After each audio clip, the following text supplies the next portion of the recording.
सुप्रभात बेटा, आप सब कैसे हो? बेटा, आज इस वीडियो में मैं एक बहुत महत्वपूर्ण टॉपिक को पढ़ाने जा रहा हूं, जिससे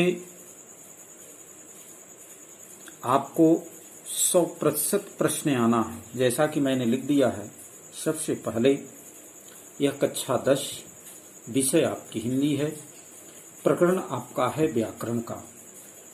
यानी ये जो पूरा टॉपिक हम आपको पढ़ाएंगे, इसमें संपूर्ण व्याकरण आपका आएगा और जिससे आपको पूर्णतः 100% प्रश्न आना ही आना है। यानी आप कह सकते हैं कि इस वीडियो के माध्यम से मैंने कोशिश की है कि अभी से आपका ये जो प्रश्न है और वह प्रश्न पूर्णांक हमने जो लिखा है वह पूर्णांक है 25 नंबर का। यानी हिंदी के व्याकरण में 25 अंक अभी से आपके कंफर्म हैं। यानी 100% यह 25 नंबर आपका है, इसमें कोई दो राय नहीं है। बस आपको करना क्या है कि इस वीडियो को पूरा शुरू से अंत तक आपको देखना है। इसमें हम एक एक बिंदु को स्पष्ट करेंगे और बताएंगे कि आपके अभी से पेपर में ये 25 अंक कैसे निर्धारित हैं। यानी ये पूर्णतः जो हम पढ़ाने जा रहे हैं उससे 100% प्रश्न आना है, ये मेरी गारंटी है। लेकिन शर्त एक ही है कि वीडियो को पूरा शुरू से अंत तक ध्यान से पढ़ेंगे। कोशिश करेंगे कि आज इस वीडियो में पूरा हम इसको पूर्ण कर दें, जो बाकी रहेगा अगले वीडियो में इसको पढ़ाएंगे। लेकिन बेटा, आप पूरा वीडियो ध्यान से सुनेंगे, तभी जाकर के 25% और 25 नंबर का जो आपका प्रश्न है वह कंफर्म होगा।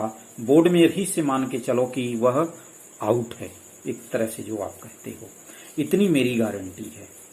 तो आइए टॉपिक बाय टॉपिक हम उस पर चर्चा करते हैं। ये हमारे मन में बहुत दिनों से भाव बना हुआ था और आप सभी बच्चों का बार बार कमेंट आ रहा था कि सर कुछ व्याकरण पर कंफर्म करें। साहित्य में हम लोगों ने बहुत कंफर्म कर लिया, लेकिन कुछ व्याकरण में कंफर्म करें कि जो बोर्ड परीक्षा की दृष्टि से अत्यंत महत्वपूर्ण हो।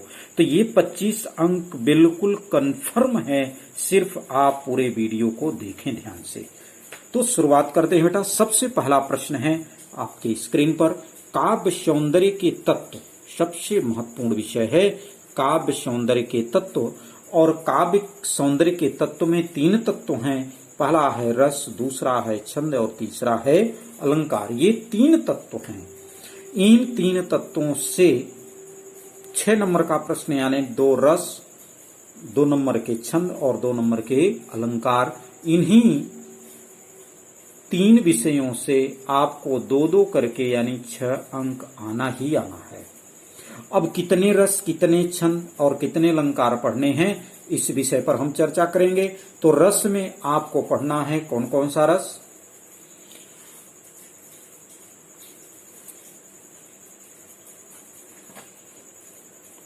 रस में देखें बेटा, रस में आपको पढ़ना है मात्र 2 रस।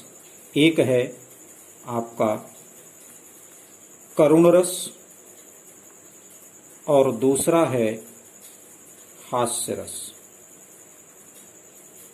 यही 2 रस आपको पढ़ने हैं, तीसरा कोई रस नहीं पढ़ना है। और इन 2 रसों में सिर्फ आपको क्या याद करना है? परिभाषा तथा उदाहरण।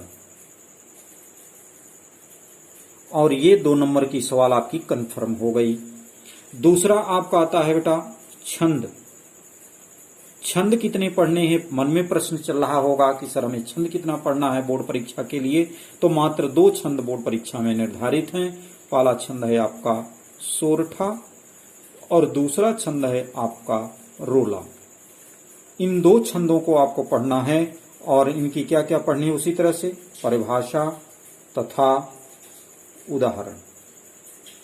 इन सब विषयों पर हम विस्तार से चर्चा करेंगे, अभी संक्षेप में आपको समझा रहे हैं। 2 नंबर ये हो गया। तीसरा विषय बचा आपका अलंकार। ये बेटा हम इसीलिए बता रहे हैं क्योंकि बच्चों के मन में ये काफी प्रश्न उठ रहे थे कि सर हमें कौन कौन सा व्याकरण में क्या क्या पढ़ना है। तो इसलिए हमने कहा था, आप सबसे प्रॉमिस किया था कि मैं जरूर एक दिन इस पर एक वीडियो बनाऊंगा जो आपके फ्यूचर को बिल्कुल कंफर्म करेगा कि हिंदी में आपको 100% कैसे अंक मिलेंगे। तो अलंकार में आते हैं बेटा। अलंकार में पहला है उपमा अलंकार, दूसरा आपका है रूपक अलंकार और तीसरा जो है वह उत्प्रेक्षा अलंकार है। ये 3 अलंकार हैं। इनकी भी उसी तरह से परिभाषा और उदाहरण, ये 2 विषय तैयार करने हैं आपको। ठीक है, तो इस तरह से आपको ये 6 अंक वाले प्रश्न निर्धारित हो गए होंगे। यानी आपको रस में 2 रस पढ़ने हैं। 2 रस यानी 2 नंबर। अब मान के चलिए कि 2 में से यदि आप 1 भी पढ़ते हैं तो भी आपका काम 100% होना है। फिर भी आप 2 पढ़ेंगे, 2 रस पढ़ेंगे, 2 छंद पढ़ेंगे और 3 अलंकार पढ़ेंगे। यानी इसी से प्रश्न बनेगा। और अथवा करके प्रश्न होता है, चाहे करुण रस हो अथवा हास्य रस। आप बोर्ड का पेपर उठा करके देखेंगे तो आपको यही मिलेगा। रोला अथवा सोरठा छंद की परिभाषा, उपमा रूपक अथवा उत्प्रेक्षा अलंकार की परिभाषा, उदाहरण लिखिए। यही सब प्रश्न होंगे या उदाहरण दिया होगा, उसमें पहचान करके आपको बताना होगा कि ये रस है या ये छंद है या अलंकार है। इस तरह से घुमा करके प्रश्न रहेगा, लेकिन रहेगा कुल मिलाकर के इन्हीं 6 सब से। इसलिए आपको ये ध्यान रखना है कि इसके अतिरिक्त आपको और न कोई रस पढ़ना है, न कोई छंद पढ़ना है और न कोई अलंकार पढ़ना है। तो 6 नंबर फिक्स हो गए बेटा। अब इनकी परिभाषा और उदाहरण वो विषय बाद में पढ़ाएंगे, लेकिन ये पहले 6 नंबर कंफर्म करिए। ठीक है बेटा। आइए अब, तो ये 6 नंबर हमारे बेटा कंफर्म हो गए। अब दूसरा प्रश्न हमारा आता है और दूसरे प्रश्न के हमने 5 पॉइंट बनाए हैं कि इन 5 पॉइंट से आपको प्रश्न आना है। यानी 6 अंक हमारा कंफर्म हो गया। और दूसरे से 5 पॉइंट में पहला पॉइंट है उपसर्ग। और उपसर्ग में भी बोर्ड ने निर्धारित कर दिया इस बार कि कौन कौन से हम आपसे उपसर्ग पूछेंगे। और उपसर्ग में प्रश्न कैसे होगा, उपसर्ग दिए होंगे जैसे यहाँ पर हमने लिखा है। ये बोर्ड द्वारा निर्देशित उपसर्ग हैं, उन्हीं को हमने यहाँ पर आपको निर्दिष्ट किया है। इन्हीं उपसर्गों को आपको याद करना है। ये उपसर्ग दिए होंगे, इनसे जुड़ा हुआ शब्द आपको बनाना है ना। तो जैसे सु है तो सु से क्या बना देंगे, स्वागत बना देंगे, सुंदर बना देंगे, है ना। अनु है, अनुच्छेद बना देंगे, अनुकरण बना देंगे। इस तरह से आपको उपसर्ग बनाना है। ठीक है बेटा।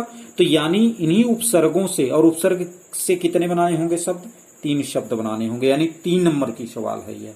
यानी उपसर्ग, इन्हीं उपसर्गों से आपको 3 नंबर की सवाल आनी है। इसके अतिरिक्त न आपको उपसर्ग पढ़ने हैं न समझने हैं। सिर्फ इन 3 उपसर्गों को आपको अभ्यास कर लेना है। और इन्हीं सभी उपसर्गों का आपको अभ्यास कर लेना है जो 3 नंबर की सवाल इनसे पूछेगा ही पूछेगा। ठीक है बेटा। अब आगे आते हैं। दूसरा पॉइंट है प्रत्यय का।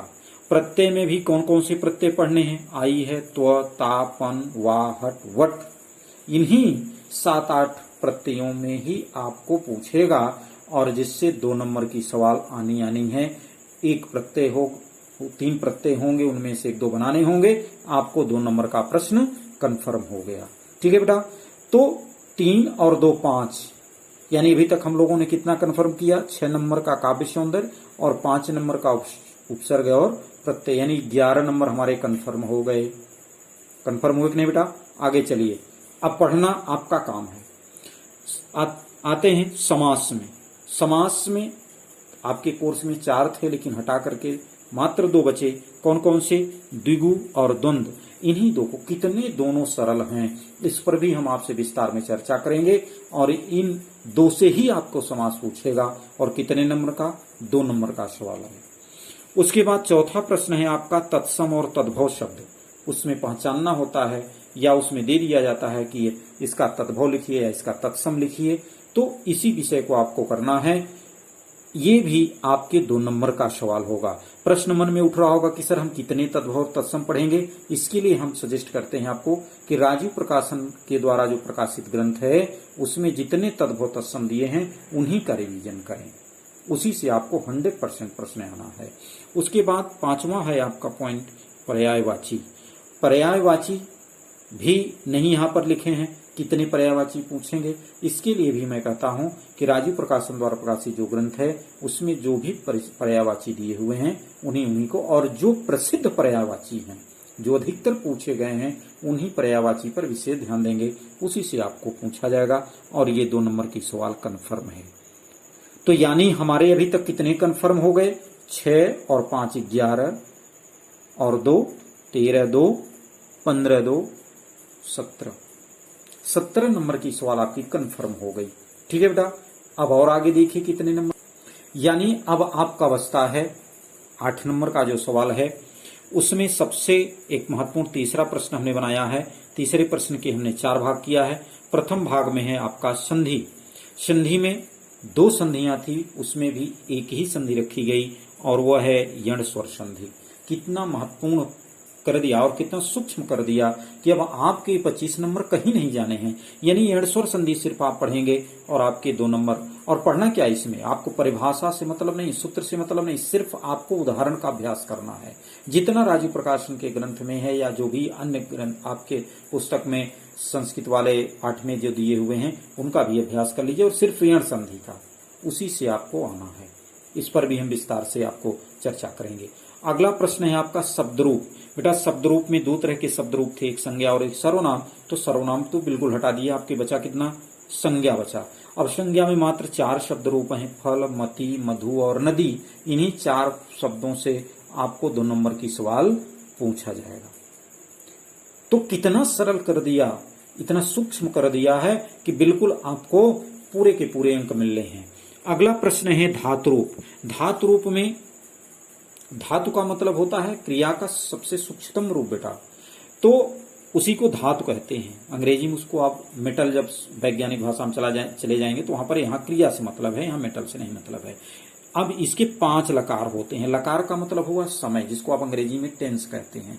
तो जैसे वहां पर प्रेजेंट, पास्ट, फ्यूचर होता है, उसी तरह से यहाँ पर भी 5 तरह के लकार हैं। समय को 5 क्रिया को 5 रूपों में विभाजित किया है और मात्र 2 क्रियाओं को आपको ध्यान रखना है, एक है पठ और दूसरी है हंस। दोनों एक जैसे रूप चलते हैं, सिर्फ शब्दों का हेरफेर, धातुओं का हेरफेर होता है, उसको भी हम आपको बताएंगे। तो मात्र 5 लकारों में इन 2 धातुओं का रूप याद करना है और 2 नंबर आपको कन्फर्म करने हैं।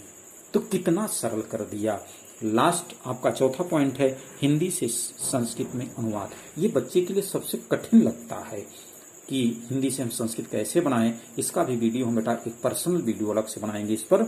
ये अनिश्चितता में है, क्योंकि ये कहाँ से पूछेगा, कौन सा वाक्य पूछ लेगा, ये निश्चित नहीं है। लेकिन मेरे द्वारा बताए गए वीडियो को आप विशेष ध्यान देंगे तो 100% इस 2 नंबर आपका ये भी गलत नहीं होगा। मैं उस 25 नंबर में ये 2 नंबर को नहीं जोड़ा हूं, नहीं तो 27 नंबर होते। इसलिए नहीं जोड़ा हूं क्योंकि यह निश्चित नहीं है कि कहां से पूछेगा। ठीक है बेटा, अब प्रश्न जो आता है लास्ट जो निश्चित है वह आपके व्याकरण से नहीं बल्कि ये काव्य ग्रंथ से है और संस्कृत के ग्रंथ से है, और इसमें ये 2 नंबर का कन्फर्म है। अपनी पाठ्य पुस्तक से कोई श्लोक लिखिए जो प्रश्न पत्र में न हो। कोई श्लोक लिखना है, पाठ्य पुस्तक से लिखना है। कोई श्लोक कहने का मतलब ये नहीं कि कोई भी श्लोक लीजिए, अपनी पाठ्य पुस्तक से जो आप पढ़ रहे हैं उसमें कोई एक श्लोक लिखना है जो प्रश्न पत्र में न हो। ठीक है, नहीं कि प्रश्न पत्र में आया हो उसी को उतार कर रख दीजिए। यानी ये 2 नंबर की सवाल आपकी सॉलिड है। ठीक है बेटा, तो यानी ये जो श्लोक है इसका भी ट्रिक मैं बताता हूं कि आप कौन से 2 याद कर लीजिए। सबसे सरल हैं। आपका पहला है वाराणसी, और वाराणसी में बहुत सरल है मंगलम मरणम वापि, सॉरी हाँ, तो मंगलम मरणम वापि, इसको भी आप याद कर सकते हैं, वीर वीरेण पूजते का है। या तो आप जो है याद कर सकते हैं भारतीय संस्कृति का है, सबसे सरल, या प्रबुद्धो ग्रामीण का है, अबदो दूरगामी च, उसको याद कर सकते हैं। यानी सबसे सरल ये 2 श्लोक हैं, प्रबुद्धो ग्रामीण का और भारतीय संस्कृति का सर्वे भवन्तु सुखिनः सर्वे सन्तु निरामया। तो इन 2 को श्लोक याद कर लीजिए, जिनमें से मान लीजिए यदि एक आपको अनुवाद करने के लिए पूछ लेता उसका हिंदी लिखने के लिए, लेकिन एक आप तो उसको अच्छे से समझ सकते हैं, एक का आप अच्छे से श्लोक लिख सकते हैं। तो उसमें ये ध्यान रखेंगे कि आपका जो हलंत है, विसर्ग है, वो सब कहीं से गलत न हो, उसका आप विधिवत प्रयास कर लेंगे। तो बेटा कुल मिलाकर के ये जो 25 नंबर की सवाल थी वो आज हमने आपका कंफर्म किया है कि पढ़ना कितना है, किसको पढ़ना है, किस तरह से पढ़ना है कि आपका यह 25 अंक कहीं भी न जाए। ठीक है बेटा, तो इस विषय को ध्यान रखेंगे। अब इन विषयों पर हम थोड़ा थोड़ा करके अध्ययन करेंगे। हमने नोट्स दे दिया था पीडीएफ के माध्यम से, अब हम इसको वीडियो के माध्यम से आपको पूरा समझाने की कोशिश करेंगे। ठीक है बेटा, तो आज हम जो इसके आगे जो चर्चा करेंगे उसमें से हम कुछ महत्वपूर्ण विषयों को उठाएंगे जिस पर हम आपसे बात करते हैं। तो बेटा आज हम उसी के आगे उसको लगातार करते हुए आज जो हमने टॉपिक चुना है आपको ये बता दिया कि व्याकरण में किससे कितना नंबर का प्रश्न कौन सा आएगा। अब हम उसमें सबसे पहले पढ़ाएंगे आपको समास। ये समास क्या है? समास 3 शब्दों के योग से बना हुआ है। सम, उपसर्ग, अस, धातु और घय प्रत्यय, यानी उपसर्ग, धातु और प्रत्यय, इन तीनों के योग से बना हुआ है हमारा क्या? समास। समास का जो मूल अर्थ है वह है संक्षेप। समास का मूल अर्थ या शाब्दिक अर्थ आप कह लीजिए संक्षेप है,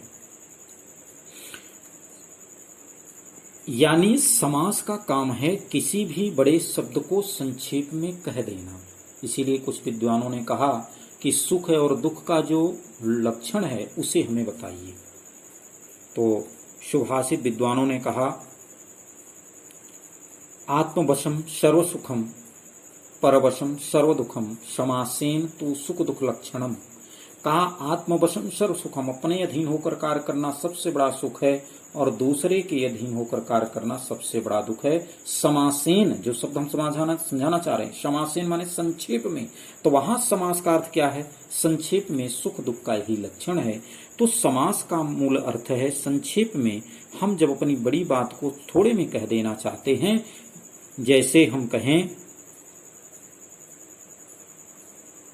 पीला है वस्त्र जिसका, अर्थात विष्णु या श्री कृष्ण। तो अब इतनी बड़ी बात को हमें कहना है, तो पीला है वस्त्र जिसका, इसको हमने सूक्ष्म में कर दिया, संक्षेप में कह दिया। क्या कह दिया? पीतांबर। तो हमारी बात सिद्ध हो गई, हमें इतना शब्द कहने की जरूरत नहीं है।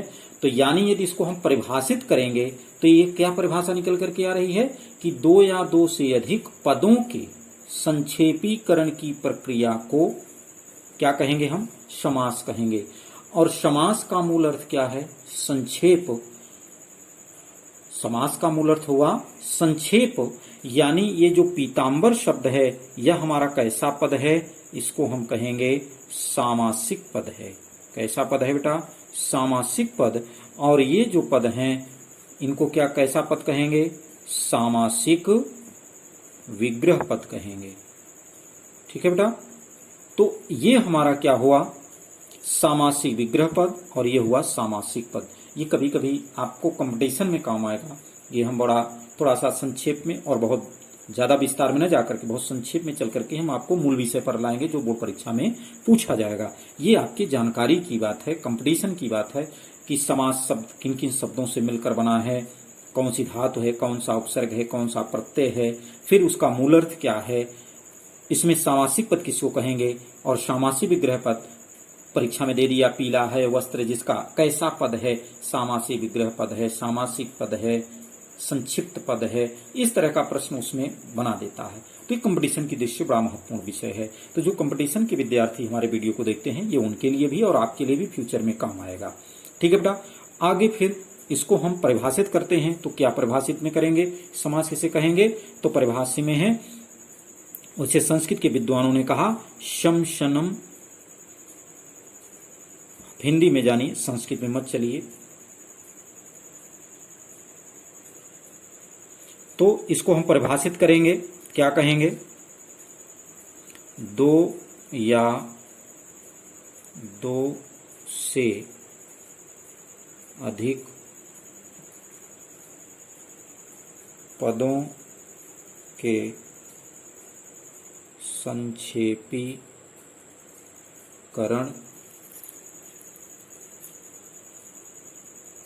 की प्रक्रिया को समास कहते हैं। तो दो या दो से अधिक पदों की संक्षेपीकरण की प्रक्रिया को, जब दो या दो से अधिक पद संक्षेप में हो जाएं, उस प्रक्रिया को ही हम समास कहते हैं। ठीक है बेटा, जैसा कि उदाहरण हमने आपको ऊपर दिया, और उदाहरण देख लीजिए। 3 वेणियों का समाहार या समूह क्या हो जाएगा? त्रिवेणी।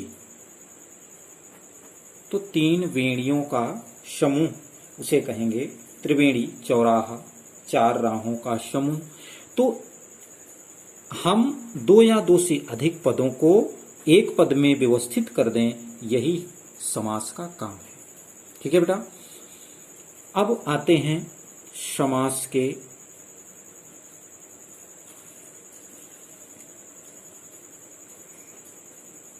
भेद पर। समास के मुख्यतः पद के आधार पर, मुख्यतः शब्द लगा रहे हैं बेटा, ध्यान रखेंगे। मुख्यतः समास के कुल कितने भेद होते हैं? 4। मुख्यतः 4 भेद हैं। उन 4 भेदों में पहला जो है आपका, और इसको बेटा घुमा करके भी प्रश्न कभी कभी पूछ लिया जाता है कंपटीशन में, कि पद के आधार पर समास के कितने भेद होते हैं। तो पहला है आपका अव्ययी भाव समास, दूसरा है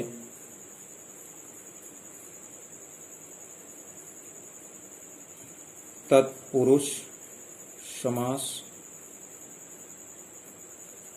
तीसरा है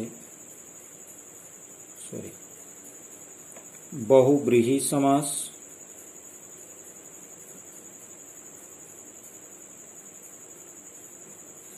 और चौथा है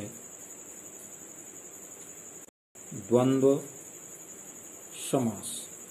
ये हमारे मुख्य समास हो गए 4। वैसे कुछ विद्वान 5 समास मानते हैं, पंचधा समास, लेकिन अधिकतर विद्वान यदि पद के आधार पर आपसे प्रश्न पूछता है तो 4, और उस तरह से कुल मिलाकर के 6 हैं। तत्पुरुष के 2 भाग हुए, एक कर्मधारय, और कर्मधारय का ही भाग होता है द्विगु। तो इसलिए कुल मिलाकर के हमारे 6 समास हुए। 5वें में हम कह देंगे द्विगु समास, और 6वें में आएंगे तो हो जाएगा हमारा कर्मधारय समास। तो ये कुल मिलाकर के हम 6 समास हमारे समास प्रकरण में, समास के कुल भेद हैं जिनको पढ़ना होता है। तो इसमें आपने कुछ 9th में पढ़ा, अब कुछ 10th में पढ़ेंगे, लेकिन पढ़ते तो आप 4, लेकिन यहाँ पर इस बार आपको 2 ही पढ़ने को दिया गया, और 2 निर्धारित किए गए हैं, द्वंद्व और द्विगु। इन्हीं 2 पर हम चर्चा करेंगे, क्योंकि ये आपके कोर्स की दृष्टि से बड़े महत्वपूर्ण हैं, और इन्हीं 2 से आपको 2 नंबर की सवाल आनी है। ठीक है बेटा, तो आए हम सबसे पहले चर्चा करते हैं किस पर? द्विगु समास पर, कि द्विगु समास है क्या।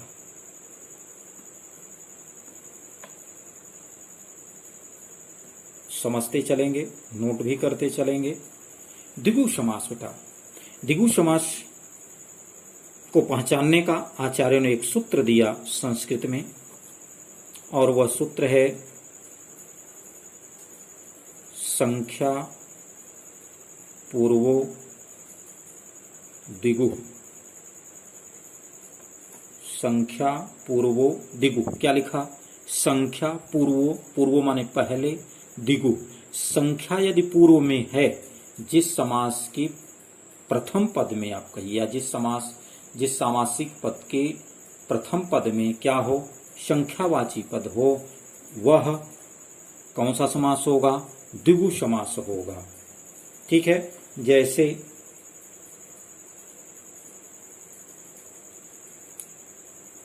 चौराहा, जैसे चौराहा, चौराहा में क्या हो जाएगा? चार राहों का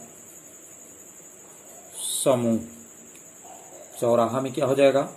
चार राहों का समूह। तो इसमें पहला शब्द क्या है? चौ। चौ का मतलब है चार, चौराहा। राहा माने राह, रास्ता, और चौ माने चार। तो चौ शब्द जो आया ये कैसा है? यह संख्यावाची पद है। नवरात्रि, नौ शब्द क्या है? संख्या पद है। त्रिभुवन, ये त्रि क्या है? संख्यावाची पद है। चतुर्भुज, चतुर क्या है? संख्यावाची पद है। तो जहां पर पहला पद, जिस समास में पहला पद संख्यावाची है, आपको पहचानना क्या है? परीक्षा में क्या आएगा, अब इसको ध्यान रखिए। चौराहा शब्द दे दिया जाएगा, आपसे पूछा जाएगा इसमें कौन सा समास है। दूसरा उसी में बन जाता है कि चौराहा शब्द का सामासी विग्रह पद है, या चार राहों का समूह का संक्षेपीकरण या सामासिक पद है, सामासी विग्रह पद है। इस तरह से आपको उदाहरण दे करके पूछा जाएगा कि उसमें कौन सा समास है या इसका क्या विग्रह होगा, आपको इतना ध्यान रखना है। तो संख्या पूर्व द्विगु समझ में आ, इसकी परिभाषा लिख लीजिए। क्या लिखेंगे? जिस सामासिक पद का प्रथम पद संख्यावाची हो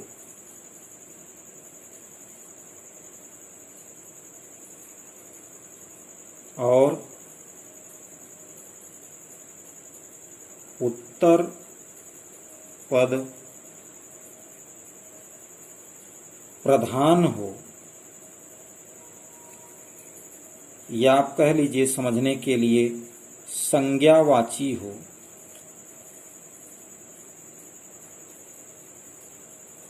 वहां पर द्विगु समास होता है।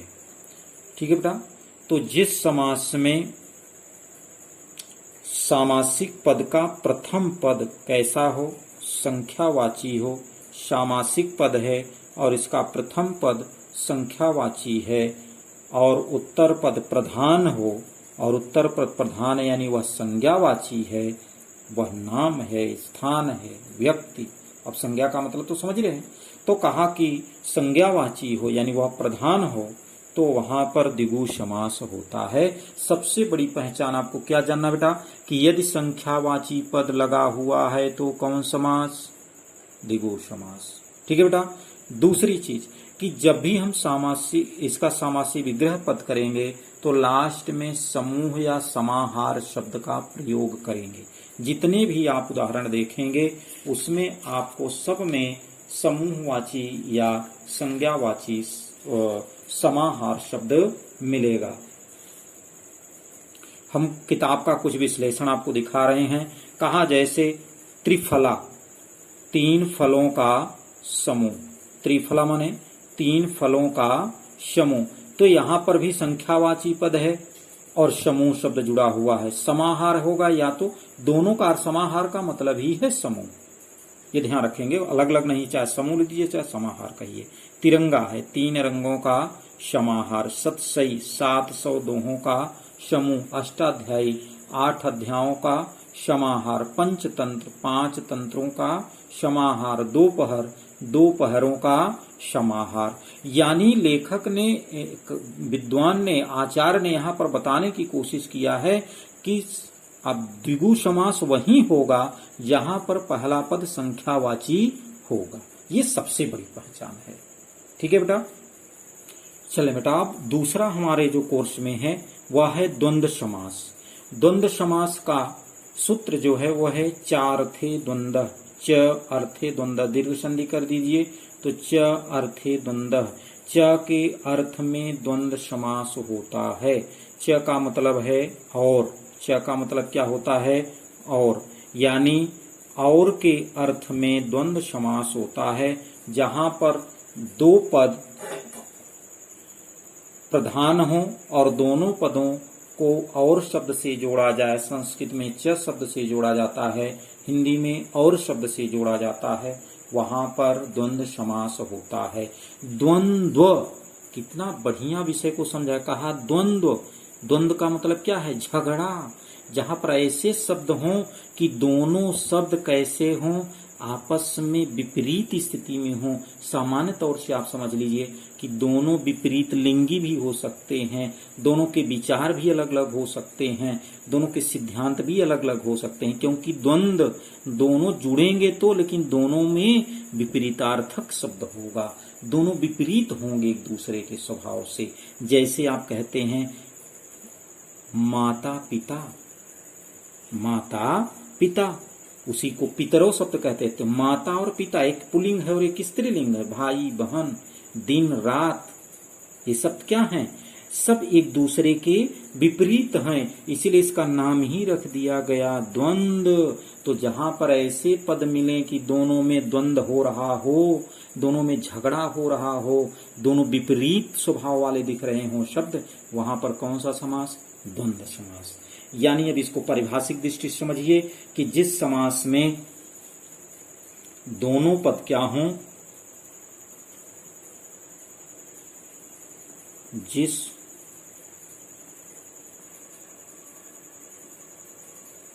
समास में, या जहां पर भी कह सकते हैं दोनों पद प्रधान हों, समास में दोनों पद प्रधान हों, यानी पूर्व पद और उत्तर पद दोनों पद प्रधान हों, और दोनों पद समुच्चय बोधक अव्यय से जुड़े हों, वहां पर द्वंद्व समास होता है। ठीक है बेटा, तो जहां पर दोनों पद प्रधान हो, मुख्य हो, दोनों की प्रधानता विद्यमान हो और दोनों पद समुच्चय बोधक अव्यय से जुड़े हुए हों, लेकिन जब दोनों पदों का सामासिक पद किया जाता है तो वह समुच्चय पद अव्यय शब्द जो है वह लोप हो जाता है। समुच्चय बोधक शब्द जैसे आपका और है ना, च है, ये सब समुच्चय बोधक शब्द हैं, अव्यय हैं, जो दो पदों को जोड़ते हैं।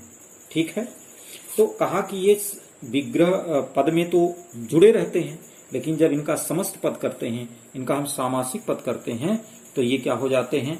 लोप हो जाते हैं। तो ऐसे पदों से, ऐसे शब्दों के समूह को हम क्या कहेंगे? द्वंद्व समास कहेंगे। तो द्वंद्व समास समझ में आया बेटा? द्वंद्व समास कहने का मतलब है कि जिस समास में दोनों पदों की प्रधानता हो और दोनों पद समुच्चय बोधक अव्यय शब्द से जुड़े हुए हों, वहां पर द्वंद्व समास होता है। और सामान्य हमने बता दिया कि दोनों पद कैसे होंगे, विपरीतार्थक होंगे, दोनों में द्वंद्व का भाव होगा, दोनों विपरीत लिंग वाले भी हो सकते हैं, दोनों पद विपरीत स्वभाव वाले भी हो सकते हैं, विपरीत आचरण वाले भी हो सकते हैं। जैसे अब उदाहरण में देखिए, अच्छा हिंदी में पहचानना बड़ा सरल है बेटा, क्योंकि इसमें दोनों पद जैसे है गुण दोष,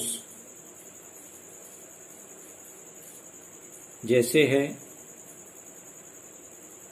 पाप पुण्य, जैसे है सुख दुख। हमने क्या कहा था बेटा कि दोनों कैसे हैं, विपरीतार्थक हैं, गुण और दोष। कहाँ गुण कहाँ दोष, कहाँ पाप कहाँ पुण्य, दोनों विपरीतार्थक हैं।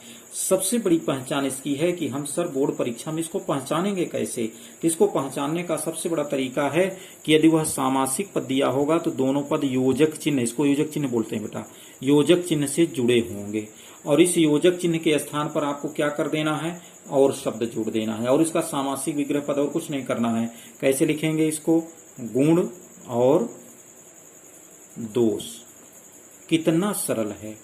इसको क्या कर देंगे बेटा, पाप और पुण्य। इसको क्या कर देंगे, सुख और दुख। तो कितनी बड़ी बात है और कितना सरल है समझना इसको और समझाना भी। बोर्ड परीक्षा में हल करना 2 नंबर मैंने कहा बेटा ना, आपका कहीं भी नहीं गया है। ठीक है, तो इसी तरह से आपको बोर्ड परीक्षा में पूछेगा और इसका विग्रह रूप लिखना, या विग्रह रूप होगा सामासिक विग्रह, सामासिक पद लिखना होगा, उसमें समास का नाम बताना होगा। ठीक है बेटा, तो आज इतना ही हम 2 नंबर को कंफर्म कर दिए उस 25 नंबर में, और उस 25 नंबर की जो बिंदु हमने बताया उसकी आप तैयारी करते चलेंगे। फिर इसी तरह से हम धीरे धीरे करके पूरा 2-3 वीडियो में पूरे चैप्टर्स को हम कंप्लीट कर देंगे। ठीक है बेटा, धन्यवाद।